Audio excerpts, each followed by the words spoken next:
Most people try using Google Flow and get stuck almost immediately. The clips don't look right, the prompts feel confusing, and nothing turns into a finished video. In this video, I'm going to walk you through the exact step-by-step workflow so you can go from your first prompt to usable video clips and actually turn them into real content. But before we get into the steps, let's make sure you know exactly what you're working with, because this single thing changes everything. Before we begin, it's important to set expectations. Google Flow does not create full videos in one click. It generates short video clips, which you then combine into a finished video. Once you understand that, the workflow becomes much easier. Now that we're aligned on what Flow actually does and doesn't do, let's look at how the tool itself works under the hood. Now that expectations are clear, let's simplify what Flow actually is. Google Flow is a video generation tool. It creates short, realistic clips using text prompts and, optionally, images. Instead of filming scenes, you generate them. Then you assemble those clips into a complete video using an external editor. That sounds simple enough, but here's where most beginners go wrong before they even open the tool. Before opening the tool, this is where most beginners make mistakes. They start without a plan. Here's what to do first. Step 1. Choose one goal. Ask yourself what the video is supposed to accomplish. Explain something, sell something, demonstrate something. Keeping one clear goal helps produce more usable clips. Once you've got your goal locked, the next step is shifting how you think, from describing ideas to describing what the camera actually sees. Step 2. Think in scenes. Instead of describing a product or idea, describe what the viewer sees. For example, a weak prompt looks like this. AI productivity tool. A stronger prompt says, person working on a laptop at a clean desk with natural light, focused expression. You are directing a scene, not defining a concept. With that mindset shift in place, the last prep step is gathering your assets. And this is a lot simpler than it sounds. Step 3. Gather assets. You can work with images or text-only prompts. If you're a beginner, start with 1 or 2 images to guide the output. All right, you've got your goal, your scenes are planned, and your assets are ready. Now let's get inside the tool and actually build something. Now that the scenes are planned, here's the actual workflow. Step 1. Start a new generation. Open Flow and begin a new generation. Choose either text to video or image plus text. Once that new project is open, the next thing you need to do is give Flow something to work with. Step 2. Add your inputs. You can write a prompt only, or upload 1 to 3 images, and add a prompt. Start simple. Avoid adding too many inputs. Now here's the part most people rush. And it's the part that determines everything. The prompt. Step 3. Write your prompt.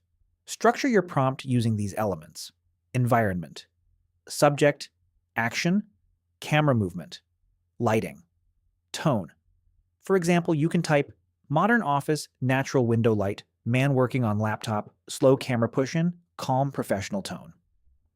With that prompt in place, it's time to let the tool do its job. Hit generate, but keep your expectations grounded for this first pass. Step 4. Generate your first clip. Generate your first result. This is not your final output. It is a starting point. When the clip comes back, here's the 3-question checklist I want you to run through before you do anything else. Step 5. Review the result. Ask yourself, is it clear? Is it usable? Does it match the goal? Avoid focusing on perfection at this stage. If the answer to any of those is no, that's not a problem. That's the process. Here's how you improve it. Step 6. Make adjustments as needed. Adjust the prompt by changing the wording, the motion, or the tone. Then generate again. This is where quality improves. Now that you know how to refine one clip, let's scale that out, because one clip is not a video. Step 7. Build multiple clips. Create several clips for different parts of your video. An opening shot, a main subject shot, a context shot, and a closing shot. Click on the 3 dots on the top right side of your clip and click on Add to Scene. Click on Switch to Scene Builder on the pop-up that appears on the right side of the page. Create separate prompts for your scenes. You are building scenes, not a single video. Once you've built out those scenes and you've got clips you're happy with, it's time to get them out of Flow. Step 8. Export clips. Export the clips that are usable. And this final step is where everything comes together. This is where your clips actually become a video. Step 9. Assemble the video elements outside Flow. Use an editing tool to combine your clips and add voiceover, captions, music, and transitions. In our example, let's use CapCut. Import the clips from the computer and download them in CapCut. Piece them together as shown. Flow generates visuals. The editor creates the final video. Now that you understand the full workflow, let's talk about what you can actually do with it, starting with one of the most common use cases for business owners. If this workflow is already clicking for you, go ahead and drop a like on this video. It genuinely helps more people find it. And if you want to see more walkthroughs like this one, subscribe before we move on. Okay, back to it. Now let's apply this to advertising. Most ads stop performing because they become repetitive. Instead of relying on one video, generate multiple variations. Here's the workflow. Choose one offer. Generate 3 to 5 variations. Adjust the opening shot, the tone, and the camera movement. The goal is to test different versions, not to create one perfect video. Ads are great for testing, but Flow is just as powerful for something more evergreen. Product pages. Product pages benefit from motion. Here's the workflow. Upload a product image, add an environment prompt, generate a simple motion clip. Keep the result clear and focused. Simple movement is often more effective than complex visuals. Beyond your own products, this same approach works when you're pitching to clients or building out proposals. Instead of explaining ideas, you can show them visually. The workflow looks like this. Generate concept visuals. Create mood-based scenes. Export clips. Insert them into slides or proposals. This increases clarity and perceived professionalism. And if you're building any kind of team or system in your business, here's one more use case that's easy to overlook. Flow can also be used for training. The workflow is as follows. Break a process into steps. Generate one clip per step. Assemble the clips. Add narration. This allows you to create a reusable explanation.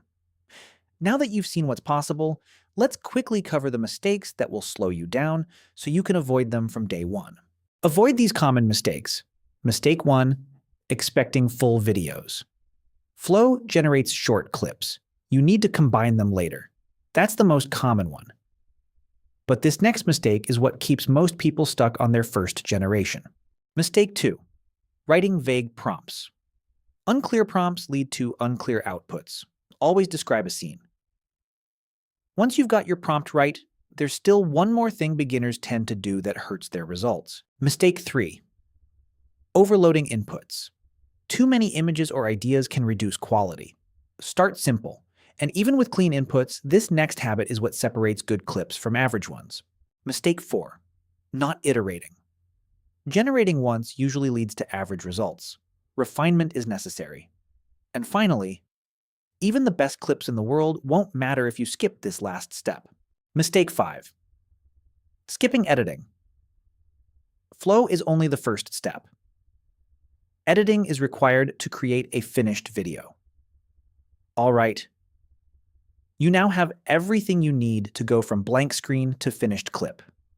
Let's wrap this up. Google Flow does not replace video production. It simplifies the most difficult part, which is creating the visuals. When you follow this workflow, think in scenes, generate quickly, iterate, and assemble externally, you move from asking, "Can I make this?" to "How many versions can I test?"